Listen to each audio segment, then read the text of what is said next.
Gostaria de falar uma palavra com os irmãos hoje, que é uma palavra que nos vai ensinar justamente a receber a abundância que nós tantos queremos na nossa vida. Né? Todo mundo quer ter abundância na vida. Abundância de tudo, né? Abundância na nossa vida, na família, do relacionamento com as pessoas, no casamento com filhos, no dinheiro, conta bancária cheia, trabalho, né, saúde, tudo que é bom, nós queremos bastante. E não tem pecado nenhum nisso. O pecado está na ganância, na avareza, aonde está o seu coração. Né? Mas a abundância é uma coisa que as pessoas às vezes não entendem muito, porque a Bíblia diz algumas coisas, e se você não estuda a Bíblia, e não coloca tudo em contexto, nós não conseguimos interpretá-la corretamente e depois acabamos nos desmotivando ou até duvidando da palavra de Deus. E tudo que Deus escreveu é verdade. Tudo que Deus prometeu, pode contar que Ele vai dar. Mas nós precisamos de entender aonde é a chave de você receber a promessa da abundância. Eu vou estar lendo 2 textos para os irmãos. E dentro desses 2 textos, eu vou estar refletindo nesses textos e desenvolvendo a minha mensagem da noite de hoje. Amém? O primeiro texto, eu vou ler os 2 textos, depois vamos estar orando. Marcos 6, Marcos capítulo 6, de 2 a 5. Vamos ler. No sábado, começou a ensinar na sinagoga. Muitos que o estavam escutando ficaram admirados e perguntaram: de onde é que este homem consegue tudo isso? De onde vem a sabedoria dele? Como é que faz esses milagres? Por acaso ele não é o carpinteiro, filho de Maria? Não é irmão de Tiago, José, Judas e Simão? As suas irmãos não moram aqui?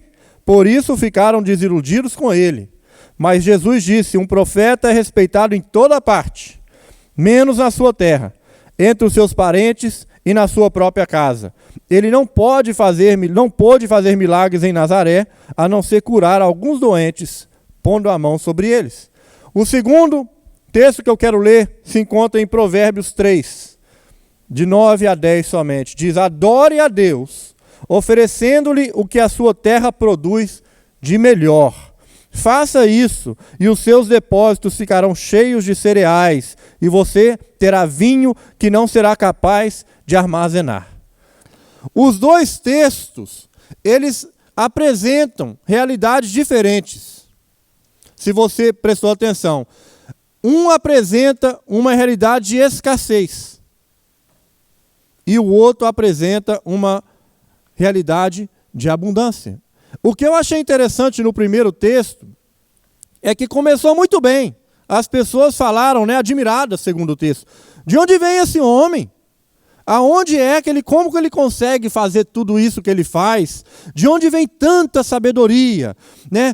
Como que ele faz tantos milagres? Aí talvez um lá abençoado falou: esse é Jesus, filho de José, de Maria. Aí ele já perdeu toda a moral. Aí o pessoal já começou a falar: ah, tá, esse aí é o filho do carpinteiro, né? Jesus, Maria, irmão de Tiago, irmão de José, Judas e Simão. E a partir dali, eles descredibilizaram Jesus de tal forma que ele mesmo não conseguiu fazer os milagres. Não porque ele não tinha poder, mas a palavra diz que a fé, é a certeza das coisas que ainda não existem, com convicção que elas vão ser, mas através da fé. Se você tira o elemento da fé, você como que corta as pernas de Deus. Não porque ele não pode fazer, mas é porque ele não pode entrar em contradição com a própria palavra dele. A palavra diz que Jesus foi impedido de realizar os milagres pela própria incredulidade.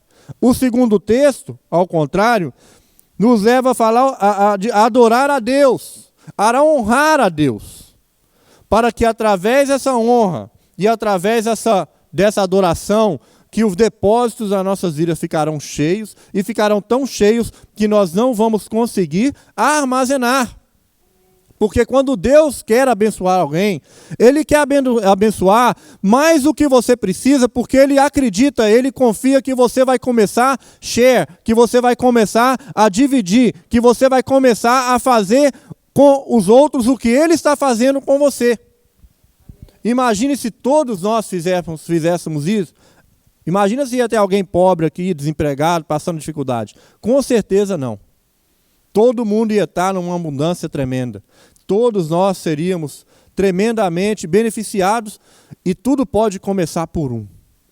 Se um de vocês hoje colocar isso no coração, entender essa mensagem, eu tenho certeza que você vai atingir outro. E se tiver 2, aí o crescimento vai ser exponencial. Então isso que a palavra de Deus quer nos ensinar. Em Marcos ficou claro que Jesus não foi honrado na sua cidade, na sua terra. E por isso ele não pôde fazer os milagres. Mas a palavra diz o que em Mateus 10, 41? Quem recebeu um profeta, porque este é profeta, terá uma parte da recompensa dele. Quem receber uma pessoa boa, porque ela é boa, terá uma parte da recompensa dela. Isso é um princípio, queridos, que a gente pode aplicar para várias áreas da nossa vida.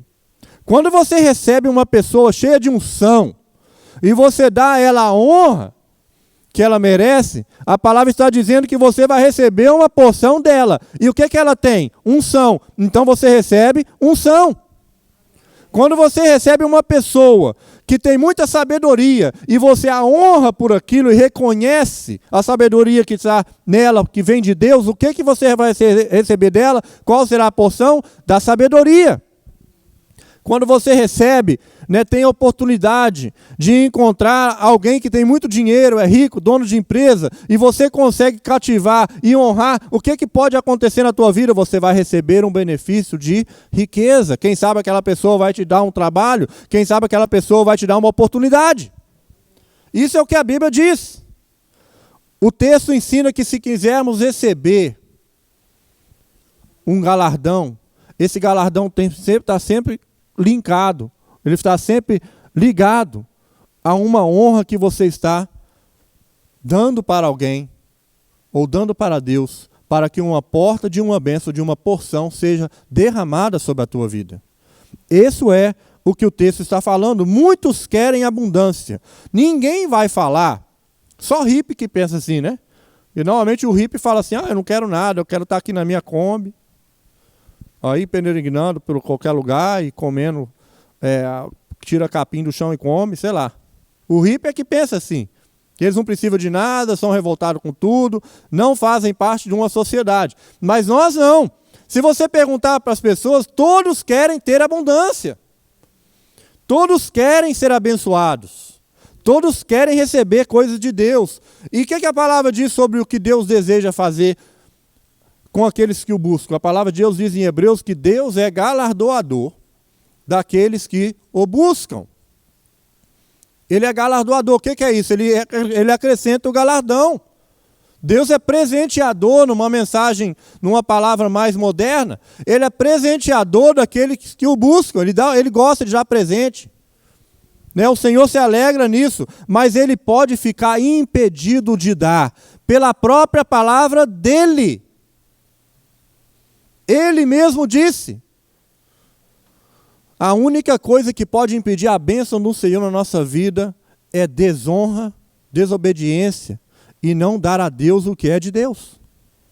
Quando nós fazemos isso, não adianta você declarar que você quer.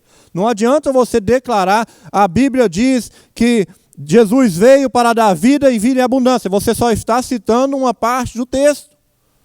Mas existem outras coisas que estão lá no contexto. No contexto daquilo que foi escrito. Para nós entendermos. Mas a atitude de honrar a Deus é que determina se você vai ser abundante ou se você vai ter escassez na tua vida. Não é o seu desejo. Porque desejar é fácil. Todos nós desejamos. Se eu e você desejam a mesma coisa, mas só um de nós está sendo abundante naquilo que nós desejamos, o que é a diferença? Pode ser que seja isso, não é sempre assim, porque o diabo tem poder de acrescentar na vida de muita gente, mas no final ele toma. Então tem muito ímpio que está cheio de abundância. Mas quando a abundância não vem do Senhor, quando a abundância vem do diabo, ele vai tomar e vai tomar mais do que ele deu, porque ele não quer, ele só veio para matar, roubar e destruir. Mas quando nós recebemos de Deus, Deus não toma. Deus te dá e te dá em benefício eterno. Mas não é a vontade, é a atitude. Não é a vontade de ser próspero, de ser uma pessoa de sucesso, de ser uma pessoa que dá certo naquilo que faz. Não é a vontade que vai determinar, mas é a atitude que vai determinar. Se nós quisermos ter abundância, nós precisamos de aprender a honrar a Deus. Honrar a Deus. Porque quando nós honramos a Deus, nós verdadeiramente estamos abrindo as portas para que Ele cumpra a palavra dEle, que é, Ele vai acrescentar de tal forma que os seus celeiros não vão caber e você vai ter tanto vinho que não vai ter como armazenar. Os nossos celeiros estarão transbordantes. Como é que nós fazemos isso, né? Honramos a Deus quando nós colocamos a vida, ou quando nós colocamos Ele dentro da nossa vida em primeiro lugar. Isso é um princípio muito importante. Se você quer honrar a Deus, eu acho que todo mundo em sã consciência diria, quero, pastor? Claro que sim. É claro que eu quero honrar a Deus. Mas se você quer honrar a Deus ao ponto de você mudar a sua atitude, não somente você querer honrar a Deus com palavras, pensa bem nos louvores que nós cantamos na igreja. Maravilhosos os hinos, maravilhosas as letras. Quantas vezes nós cantamos um louvor sem prestar atenção no que estamos cantando? Só estamos indo na onda. Né? Estamos repetindo a palavra de que estamos ouvindo no nosso subconsciente. Quantas vezes nós paramos para pensar, será que eu estou realmente vivendo isso que eu estou cantando? Isso é mudar a atitude. É quando nós avaliamos a nossa vida, avaliamos o que estamos fazendo, o que estamos pensando, para que isso traga sobre nós uma bênção do Senhor. A primeira coisa que nós temos que fazer é colocar a Deus em primeiro lugar. Colocar a Deus em primeiro lugar. E colocar a Deus em primeiro lugar é dar honra das primícias ao Senhor. O que é primícia? Primícia é aquilo que é o primeiro. Todo mundo tem. Né? A Bíblia diz que o sol nasce para ímpios e justos. Quando a chuva cai para todo mundo. Todas as coisas que Deus dá, de uma forma geral, podem ser absorvidas por todos os habitantes da terra, mesmo aqueles que servem a outros deuses. Mas se nós conseguirmos primiciar para Deus, é um grande passo para a nossa abundância. E quando fala de primícia, muita gente só pensa no dinheiro. Mas não é só dinheiro. Primícia, a palavra de Deus diz primícias. Não coloca um adjetivo na frente. Honrar a Deus com as nossas primícias. O que seriam as nossas primícias? É dar a primeira parte do nosso tempo. É dar a primeira parte do nosso dinheiro. É dar a primeira parte dos nossos talentos. É dar a primeira parte das nossas orações. Como é que nós fazemos isso? Cada um tem um estilo diferente de vida. Tem gente que gosta de acordar bem cedo, está cheio de animação.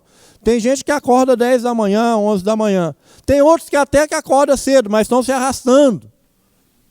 Porque os nossos corpos funcionam de forma diferente. Mas, por outro lado, tem gente que dá 7, 8 da noite e já está morrendo de sono. E o outro fica até madrugada acordado. Então, qual que é o melhor tempo que você tem para o Senhor? O tempo que você está animado. Porque se você olhar só pela parte quantitativa, fala, olha, pastor Jean, eu tirei 1 hora para orar. E o outro falou, pastor Jean, eu também tirei 1 hora para orar. Só que um orou balbuciando, porque não estava nem raciocinando mais, de tanto cansado que estava. Fez tudo o que tinha que fazer e foi orar ao Senhor depois. Uma oração que não vai ter muito valor. Agora, quando você pega o seu melhor momento, o momento que você está mais disposto e faz aquela oração, você conseguiu dar a premissa da oração. Quando você tem um talento que Deus te deu, você usa esses talentos no seu trabalho. E às vezes você também está usando aquele mesmo talento na igreja. Só que muitas vezes na igreja a gente chega desanimado, cansado. Aí a gente já chega assim, já fiz isso o dia todo, agora eu tenho que fazer de novo. E a parte de Deus sempre costuma ser a parte mais negligenciada. Porque nós pensamos, Deus tem misericórdia, Deus é bom, Deus entende, Ele sabe que eu estou cansado. Ele sabe que hoje eu não estou bem. E nós ficamos assim, andando e vivendo a nossa vida, nunca conseguindo primiciar a Deus o nosso melhor. Mesma coisa com o dinheiro. Também consegui honrar ao Senhor. E Deus não precisa de dinheiro de ninguém, é apenas um teste de fidelidade.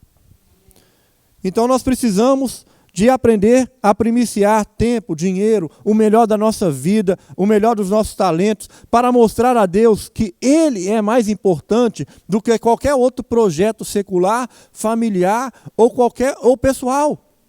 Deus quer que nós consideremos Ele, a presença dEle, a majestade dEle, o que Ele representa para nossas vidas. Ele quer ser o primeiro.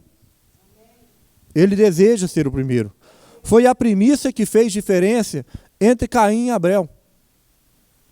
É um exemplo clássico. Eu acabei de falar, dois podem ofertar o mesmo valor. Por que Deus vai gostar mais de um ou gostar mais do outro? Porque da parte financeira, quando nós estamos falando de dinheiro, Deus não precisa, Ele já é o dono de todo o ouro e da prata. O que fez diferença entre Caim e Abel? Porque Abel conseguiu dar a primícia. E Abel foi, e Caim foi, calculou, sobrou, racionalizou e ofertou. Deus não aceitou a oferta de Caim, mas aceitou a oferta de Abel. Quando nós agimos assim, seja com o tempo, seja com o dinheiro, seja com os talentos e os dons, seja com os nossos momentos devocionais de oração, quando nós fazemos isso, nós estamos desonrando a Deus. E aí não adianta ficar falando que a Bíblia diz que temos vida em abundância, mas eu não colho isso. Que coisa é essa? Será que Jesus se enganou? Será que Ele se esqueceu de mim? Não, é a nossa atitude que está desonrando ao Senhor. Primiciar é colocar tudo que é seu, temporariamente, porque é Jesus que dá tudo. E ofertar de volta ao Senhor a primeira parte, a parte melhor. A parte melhor. O tempo é o mesmo para todo mundo, mas o que é que nós estamos dando para o Senhor? A primícia é um princípio. Ela é um princípio de prosperidade. A primícia é isso. Porque destaca a Deus como o primeiro. É o princípio da prosperidade. O dízimo, como eu falei, é um princípio de fidelidade. A palavra diz que o dízimo ele garante o necessário. Mas a primícia, a oferta da primícia, ela garante a abundância. Agora eu te pergunto, você quer viver só com o necessário ou você quer sobrar? Ou você quer sobrejar? Eu quero sobrejar. Eu quero ter mais. Eu quero ter mais do que só o mínimo para me pagar minhas contas. Eu quero que sobra para eu poder ir de férias, para eu comprar um carro melhor, para eu comprar uma casa na praia. Eu quero. Eu quero isso. Então, precisamos de trabalhar para que isso aconteça. Quer aprender a honrar a Deus? Dê a Ele as primícias que Ele merece. Segunda coisa, nós honramos a Deus quando nós respeitamos e valorizamos a Ele no período que nós estamos em contato com Ele. Deus está em todos os lugares, e se você tem o Espírito Santo de Deus, Ele te acompanha. Mas isso não quer dizer que você está em contato íntimo com Ele. Tanto que nós pecamos, e Deus não gosta do pecado e não coabita com o pecado, e a palavra diz que a luz e as trevas não se misturam. Então o que acontece? Como é que o Espírito Santo pode estar dentro de mim e eu pecar ao mesmo tempo? Porque naquele momento eu me departei, eu me separei. Eu ignorei, porque ele sempre acusa. E a acusação do Espírito Santo é uma delícia. Ninguém gosta de ser acusado, mas quando é o Espírito Santo me acusando, eu até gosto que eu falo, ainda bem, porque se eu não sentisse mais a acusação do Espírito Santo, isso mostraria que eu já estava num buraco sem fundo, né? Quando o crente é incomodado, fala, glória a Deus, Senhor. Incomode mais. Me faz ficar bem constrangido, bem entristecido para não fazer mais. Isso é bom. Mas nós temos que honrar a Deus, respeitando e valorizando o que é de Deus. Muitas vezes nós desonramos a Deus dentro da igreja, dentro de grupo de oração, em programações. Como é que a gente faz isso? Né? Às vezes está aqui o grupo de louvor cantando e não estamos prestando atenção. Às vezes está... agora não está acontecendo isso não, né? Está todo mundo me ouvindo. Mas às vezes eu estou aqui pregando também, eu percebo. que não estão prestando atenção, não há um desrespeito ao pastor Jean. De onde está saindo os textos que eu estou lendo? De onde está vindo essa palavra? Quem me inspirou para estar falando ela? Então nós podemos desonrar a Deus também, de formas assim, dentro da casa, da nossa casa, quando estamos fazendo uma oração para comer e um não está acompanhando a oração. No grupo de oração, né? Quando estamos no grupo de oração, se estamos conectados mesmo com a oração, quando nós não damos os ensinos, valor aos ensinos de Deus, honraria as coisas de Deus, nós estamos desrespeitando a Ele. E estamos desrespeitando a Ele por quê? Porque os nossos pensamentos, as nossas ideias, os nossos desejos estão sobrepondo aquilo que tinha que estar sendo o primeiro lugar mais importante naquele momento. Quando nós vimos para a igreja, o mais importante fazer na igreja é o quê? É adorar ao Senhor na hora do grupo de louvor, é ouvir a palavra na hora da palavra, é estar preparado quando o culto começa, é reverenciar ao Senhor. Isso é forma de honrar ao Senhor. Isso é forma de abrirmos as portas, de também sermos abundantes nessa hora. Quer honrar a Deus? Valorize e respeite os momentos da nossa vida que estamos em contato com as coisas de Deus. Né? Igreja é de Deus, culto de oração é de Deus, vigília de oração é de Deus, retiro é de Deus. Né? Há momento para tudo. Quer honrar a Deus? Também um terceiro princípio. Nós desonramos a Deus quando duvidamos dele. Agora, quem é que duvida a Deus também, né? Se perguntar, ninguém fala que duvida. Se eu perguntar, você duvida que Deus falou isso aqui?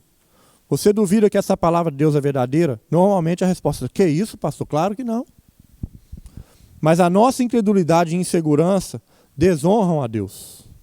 A nossa incredulidade e insegurança que nós praticamos podem sim desonrar a Deus. Porque a palavra de Deus diz em Hebreus 11 que é impossível agradar a Deus sem fé. É impossível. Sem fé é impossível agradar a Deus. Então, quando nós não temos fé, nós estamos desonrando ao Senhor, porque declaramos que nós não estamos confiando nas promessas dEle. Estamos declarando a Ele com as nossas atitudes, não com as nossas palavras. Mas as nossas atitudes nos condenam e dizem que Deus, eu não estou crendo nas suas promessas, não estou crendo e acreditando naquilo que o Senhor disse que vai acontecer. Acredite nele e confie nas coisas de Deus. E Ele vai retornar o favor da abundância. A fé é uma coisa meio louca mesmo, é loucura. É você falar, Deus, eu não estou entendendo como que o Senhor vai arrumar isso aqui. Senhor, para mim é completamente impossível. Mas olha, o Senhor falou, então eu vou depositar a minha fé. Eu não vou tentar estar racionalizando a fé, porque a fé não é racional. Não se racionaliza as coisas de Deus. Deus é espiritual. Ele mesmo falou isso, que a fé e as coisas de Deus são loucura para os olhos dos homens. E são. Então nós temos que depositar mesmo confiança cega. Senhor, olha, ao Senhor eu sou cego, eu não preciso de ver, eu não preciso de enxergar nada, mas eu sei que o Senhor falou, então eu confio em Ti e sobre Ti a minha vida e a minha esperança. Amém? Nós honramos a Deus quando damos a Ele graças em tudo. Como é difícil de fazer isso. O povo de Israel, durante o período de peregrinação no deserto, eles desonraram a Deus de tal forma que Deus desistiu deles de forma definitiva. Deus um dia falou, olha, that's it, né? Acabou. Minha paciência chegou no limite com vocês. Nenhum de vocês entrará na terra prometida, menos Josué e Caleb. Porque só os dois, aquele multidão, a palavra de Deus diz que 2 milhões saíram do Egito, homens. Aí se você contar que tinha um monte de mulher e criança, quem sabe tinha lá uns 5 milhões de pessoas no deserto. Imagine isso. A cidade de Charlotte tem 1.200.000 pessoas. Quase 5 vezes o tamanho da população de Charlotte. Tudo peregrinando no deserto. 2 alcançaram agradar ao Senhor. Nem Moisés, que eu preguei um tempo atrás aqui, que é um homem admirável, né? Inigualável, que Deus falava com ele face a face, mas em um momento ele se exaltou, deixou com que a ira tomasse conta do coração dele, e Deus quis fazer um exemplo dele.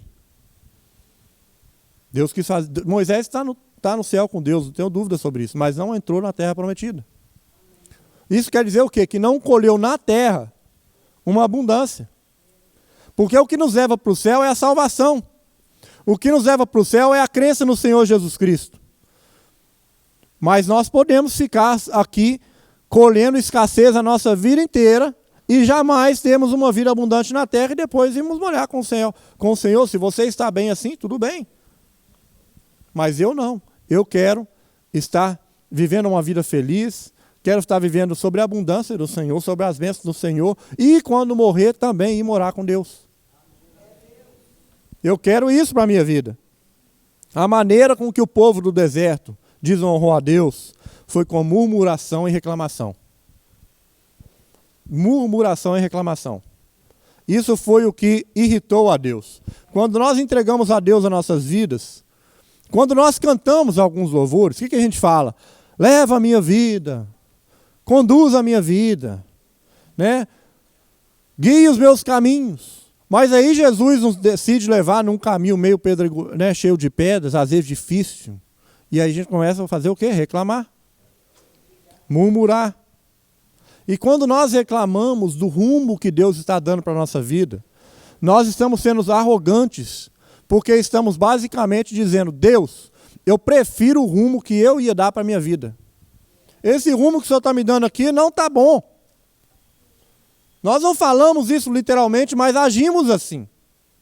Estamos falando, Senhor, não estou de acordo com esse rumo aqui. Está muito ruim. Aí fica lá reclamando e murmurando. E isso entristece o coração do Senhor. Foi exatamente isso que levou aquele povo todo a receber a condenação, que naquele contexto foi o quê? Não entraram na terra que Deus tinha prometido a Abraão. Eles passaram a vida deles inteira ouvindo aquela promessa. A promessa de Abraão foi o que os tirou do Egito. Foi aquilo que movia. A expectativa deles era toda em cima daquilo ali. E um dia Deus chegou com um balde de água fria e falou, você não entra. Eles vão ficar a vida inteira nesse deserto quente aí. Ó.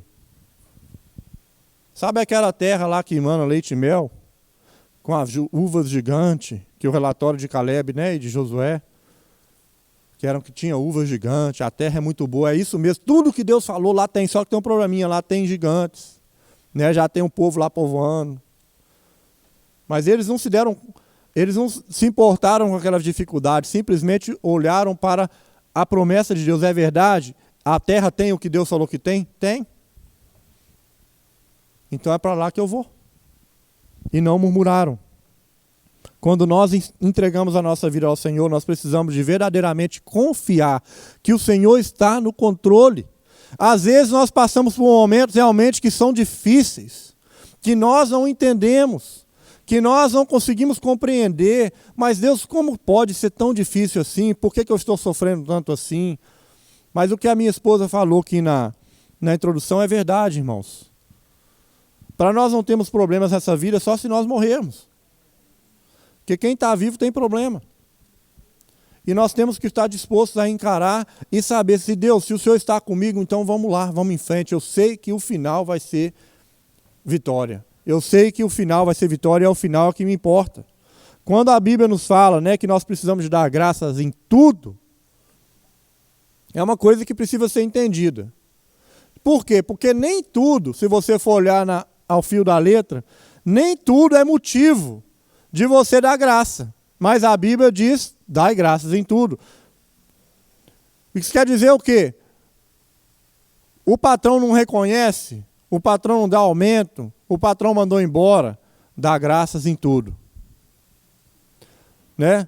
A casa foi tomada pelo banco, está repreendido no nome de Jesus para quem está aqui hoje que tem casa, mas aconteceu com muita gente, dá graças em tudo. Né? Fiquei doente, Senhor, eu te louvo assim mesmo, sei que o Senhor pode me curar e pode me trazer a saúde de novo, então, obrigado. É uma coisa meio louca.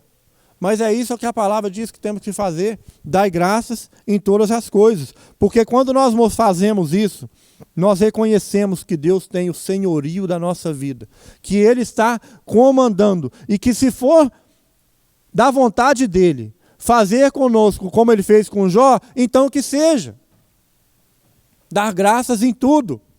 Dar graças em tudo é reconhecer que nós recebemos de Deus do jeito que está. Se está muito ruim, ainda é muito mais do que nós merecemos. Porque a palavra diz que nós não somos merecedores de nada. Que a justiça do homem é como trapo de imundícia para o Senhor. Então dar graças em tudo é falar: Senhor, a minha vida está muito mais ou menos, eu queria muita coisa a mais, mas eu sei que nem o que eu tenho eu mereço. Então te dou graça, Senhor. Sabe por quê? Porque a maior coisa que Ele podia te dar, Ele já te deu, e isso Ele não vai te tomar, que é a sua salvação. A salvação no nome do Senhor Jesus Cristo é garantida.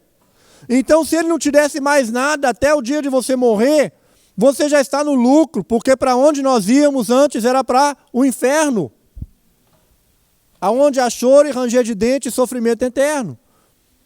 Então, passar por uma dificuldade aqui não é gostoso, ninguém gosta disso. É difícil mesmo, mas aprender a dar graças a Deus em tudo é um princípio da abundância. Quando nós demos graças em tudo, nós estamos honrando a Deus. Em 1 Tessalonicenses 5,18 diz o quê? E sejam agradecidos a Deus em todas as ocasiões. Isso é o que Deus quer que vocês, por estarem unidos com Cristo Jesus. Nós honramos a Deus também quando damos a Ele algo que nos custa. Algo que nos custa. Não que está sobrejando. Não as nossas migalhas. A palavra diz, que é um texto muito interessante, que está em 2 Samuel 24, 24. Diz o seguinte: mas o rei respondeu: obrigado, mas eu não aceito. Eu vou pagar tudo isso. Eu não vou oferecer ao Senhor, o meu Deus, sacrifícios que não me custaram nada. Então Davi comprou o terreiro de malhar cereais e os bois por 50 barras de prata. Davi estava dando uma aula ali de honrar ao Senhor e dar ao Senhor aquilo que custa alguma coisa. Se eu estou aqui com, sei lá, vou tentar dar um exemplo aqui. Eu ganhei 2 telefones novos. E falo: não preciso de 2, vou te dar um. Aquilo ali é uma coisa, é um gesto legal, você vai receber de bom gosto, mas não me custou nada, eu ganhei. Assim como que quando nós estamos ofertando, quando Jesus falou sobre a questão da viúva, que julgava as moedinhas que ela tinha lá no ofertório, Jesus falou: ela ofertou mais do que os outros, porque os outros davam que lhe sobrejavam. Os outros davam que não faz falta. Rico deu muito dinheiro, os maiores doadores de dinheiro são os ricos. Porque eles têm condição de dar uma doação de $100 mil, de $1 milhão. O Bill Gates é o maior filantrópico do mundo. Mas ele vale $65 bilhões, a fortuna dele. Se ele der 1 milhão, 2 milhões, aquilo não é nada para ele. Então, glória a Deus que ele está ofertando, porque com certeza aquilo está ajudando muita gente. Mas eu não tenho certeza de qual moral, qual crédito que ele tem com o Senhor. Não sei, o Senhor que vai julgar isso. Mas se você quiser realmente impressionar o Senhor, você tem que dar ao Senhor alguma coisa que te custa. É a mesma coisa que eu falei lá atrás. Para dar as primícias, isso não quer dizer que vai ser fácil. Por quê? Você tem um momento que você está melhor do seu dia. Talvez é justamente o momento que você gostaria de estar dedicando ou investindo em outras coisas. Não em Deus. Mas se você fizer o sacrifício de falar: Senhor, mas mesmo assim, eu vou deixar aquele trabalho de lado por um tempinho. Agora é o meu momento com o Senhor. Senhor, mesmo assim, tem um conflito aqui. Será que eu vou fazer hora extra hoje? Ou será que eu vou para o grupo de oração? Será que eu vou limpar uma casa a mais, ou será que eu vou para a igreja? Será que eu vou ficar na construção mais algum período, ou será que eu vou sair aqui e falar com o meu patrão: hoje não dá, porque eu preciso de ir para a igreja ou louvar ao Senhor de alguma forma. Isso é primícia, custa. E quando custa, Deus honra mais. E você está honrando a Deus. Quando não sobra tempo, não é desculpa. Muita gente fala assim, olha, eu não dei, mas é porque eu não tinha. Eu não fiz porque não tinha condição. Tinha. Mas a prioridade é o que determina nossas vidas. Nós é que fazemos o que nós queremos com o nosso tempo. É claro que todo mundo tem trabalho. Mas ninguém te leva agarrado com uma corda para o seu trabalho. É você que levanta e vai, não é? É claro que todo mundo tem que pagar a conta da casa, tem que pagar a luz, mas ninguém assina o seu cheque. Quem assina é você. Então todos nós temos obrigações. E Deus está exigindo de nós, às vezes, algo mais, algo diferente. Não o que está todo mundo fazendo. Né? Por que a gente não tenta ser um pouco diferente? Criar um pouco de impacto? Olha, impressionar a Deus com uma atitude. Para Deus olhar, ó, opa, isso aqui é diferente. Eu não estou vendo muito mais hoje em dia disso, não. Hoje em dia os crentes estão tudo assim na mesma coisa. Todo mundo faz a mesma coisa. Todas as igrejas ficam repetindo a mesma coisa o tempo inteiro. Por que não querer fazer algo diferente? Algo que vai causar uma surpresa para o Senhor. Algo que vai fazer com que os olhos do Senhor realmente fiquem mais assim atentos a nós e falar, olha como estou sendo agradado por essa atitude. Como eu estou sendo agradado por o que essa igreja está fazendo. Olha que coisa diferente. E não ficar sempre falando que não tem tempo, que está cansado, que está isso, que está aquilo. Porque isso é o que todo mundo está fazendo já. Isso é o que está todo mundo fazendo. Honramos a Deus quando damos a Ele o primeiro lugar em tudo. Nós honramos a Deus quando nós honramos as autoridades. É um último princípio que eu gostaria de falar com vocês. Em Efésios 2 a 3, Efésios 6, de 2 a 3, diz o seguinte, como diz as Escrituras, respeite o seu pai e a sua mãe. Esse é o princípio mandamento, é o primeiro mandamento que tem uma promessa, a qual é, faça isso a fim de que tudo corra bem para você e viva por muito tempo na terra. Já prestaram atenção nisso? Vai lá ler os mandamentos. O primeiro que está acompanhado de uma promessa é esse aí. Quando a Bíblia diz lá, né? Adore ao Senhor com todo o teu coração, acima de todas as coisas, com todas as suas forças, com todo o teu espírito. Né? Esse é o primeiro grande mandamento. Segundo mandamento, ame ao próximo como ama a ti mesmo. E você vai indo lá na lista. O primeiro que aparece, que vem acompanhado de promessa, é honrar pai e mãe. Honrar pai e mãe para o quê? Para que tudo corra bem para você. Para que você viva um longo tempo na terra. Isso aqui é só um princípio também. Mas tem outras autoridades que nós temos que honrar. Pai e mãe é a autoridade familiar. Mas todo crente que tem juízo, né, tem que aprender a honrar qualquer autoridade. Porque a palavra diz lá em Romanos 13 que toda autoridade ela é outorgada por Deus. Deus permite. Deus permite, ó, você não gosta da Dilma, Deus permitiu ela estar no governo, porque Deus podia tirar ela. O Tancredo Neves, há 35 anos atrás, ele falou que nem Deus tirava a presidência dele. Antes dele tomar posse, ele morreu. Deus decidiu levar. Né? Lembra disso? Quem tem mais de, né, sei lá, mais de 35 anos, 40 anos, assim, já lembra. Todo mundo que tem mais disso lembra. Ele falou isso. Mas hoje eu estou vendo, né, que está uma inquietação, está uma discussão, está muita reclamação, mas tem que honrar, porque ela é presidente. E Deus deixou que ela fosse presidente, Deus permitiu. Quando ele quer tirar, ele tira, como ele tirou o Tancredo, como ele tirou o Collor. Vai tirar ela se for também da vontade dele. Nós temos que aprender a honrar quem é líder, quem tem autoridade. Né? Eu sou pastor, dentro da igreja eu tenho autoridade. Dentro da minha casa eu tenho autoridade de pai. Dentro do meu trabalho eu já não tenho, porque eu não sou gerente, não sou diretor lá. Então lá eu tenho que honrar aquele que está acima de mim lá. No meu trabalho as coisas mudam. Num juiz, numa corte, você chega na corte, né, sem honrar o Senhor. O que fala quando o juiz entra na sala? All rise, que eles falam aqui, né? Todos se levantem. E quando o juiz entra, o pessoal se assenta. É uma autoridade. E ele tem que ser honrado dentro dessa autoridade. Discutir com o guarda. O guarda parou porque falou que você estava indo acima do limite. E às vezes você acha que não estava, você vai fazer o quê? Discutir com ele. Só vai piorar. Falou, olha, senhor guarda, me desculpa aí, de repente eu estava realmente acima do limite, me dá aí a minha multa. Vai lá na corte, já aconteceu comigo. Cheguei lá, pedi desculpa, foi um descuido, não vou fazer mais. E o juiz falou, está liberado o seu ticket. Isso acontece. Deus tem poder. Quando nós honramos autoridades, nós recebemos benefícios do Senhor. Dentro de casa, dentro das escolas, dentro das igrejas, autoridade policial, autoridade judicial, autoridade de presidente, prefeito, governador, os republicanos que querem que os imigrantes tudo se queimem, se explodam, vamos honrar eles também, falar, Senhor, toca no coração desse povo, muda o coração deles, levante algum para lutar pelos nossos direitos.